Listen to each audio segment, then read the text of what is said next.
Hi everyone, and today we are going to be talking about input in Python. So, to get input from the user, we use the input function. And the input function returns a string. What does this mean? Well, essentially the input given from the user is stored as a string variable.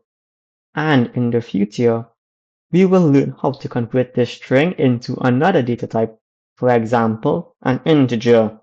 But let's start with a simple example.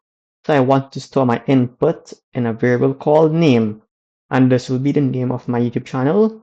So I use the input function, and now in the input function, I can give a prompt. So in this prompt, I can say, what is the name of your channel? Question mark. And let's give another input function called age. And input function again, and I'll say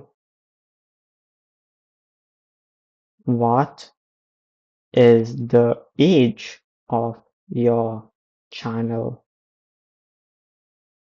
in years and question mark.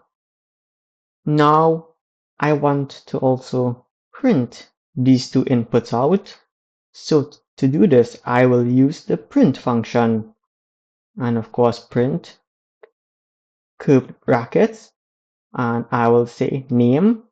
And then I want to print the age of my channel in years.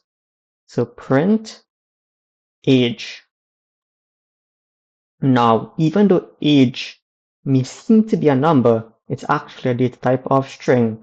And you can see this here by hovering over age. It's a string. But let's run the program.